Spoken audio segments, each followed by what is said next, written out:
Hey everybody, it's Chef Annie Falcon. It is soup season. I could not be more excited. Today we have an amazing soup recipe. It's a chicken soup and I'm going to teach you how to develop flavor rather than adding a lot more sodium. And trust me, it'll be amazing. Let's get started. We'll be making chicken Calabacitas soup. I developed this recipe over time and much like my life, she is multicultural. The flavors span from Mexico to Asia, the Mediterranean, and Southern California. Calabacitas, Spanish, are the same as zucchini, Italian, or squash for you and me. This is the world's most perfect recipe if you have tons of homegrown squash. But if you can find lots of them at the grocery store, there are many different kinds you can use as long as they are thin-skinned squash. One of the benefits of chicken soup are the salt benefits, especially if you're sick. They aid in rehydration, ease cough, reduce inflammation, and relieve nasal congestion. The problem, however, is relying on salt to create the flavor of the soup. So let's see how we can do it better.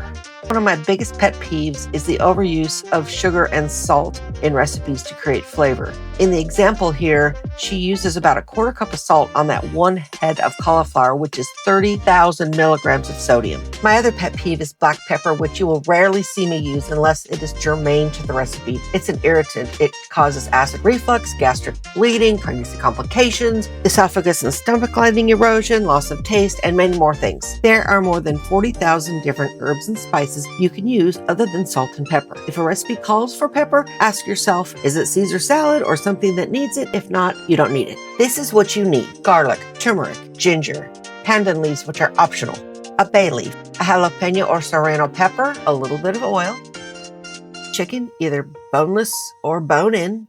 You'll need some good chicken stock, preferably homemade. There's some pandan leaves. You'll need calabacitas or zucchini or squash. There's some limes for serving. And then you'll need a grain, such as brown rice, wild rice blend with brown rice, or farro. The small dish is raw farro.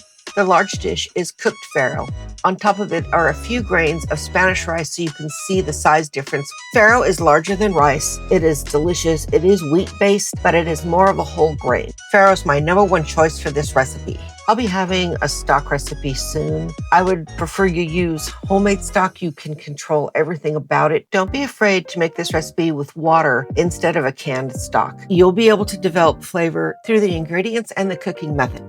You're going to need a pot, about a 5-quart pot. This is a 5.5-quart 𝐾𝐈𝐍𝐿 in palm green. Never thought a pot would make a difference in anything that I made until I used it for myself. It has to do with the way it concentrates the heat.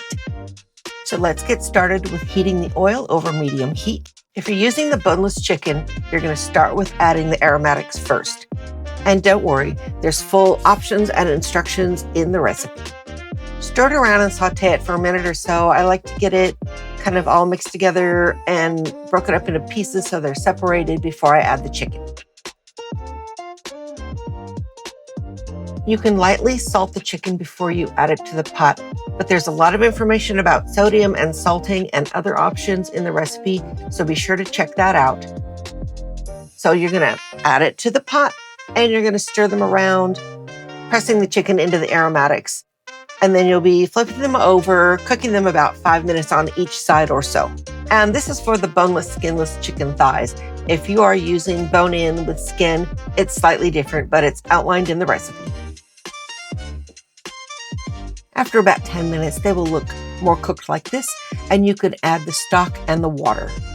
At this point, the turmeric mixes in with everything and the garlic and the ginger, and it looks and smells amazing. Stir it around to incorporate all the ingredients and any browned bits that might be on the bottom of the pan into the soup. Now this is where I add a little bit of ℏ beef bouillon. And yes, I said beef bouillon. Did you know that if you order chicken pho in a restaurant, that the base is actually a beef broth? Well, it's amazing. And this will change your life in terms of the sodium load of the soup and developing the umami flavor. And here you'll add your whole grains. You won't really want to use a white rice in this, and there are other options for noodles in this recipe, so be sure to check the notes. And now you can add all of your squash or calabacita or zucchini.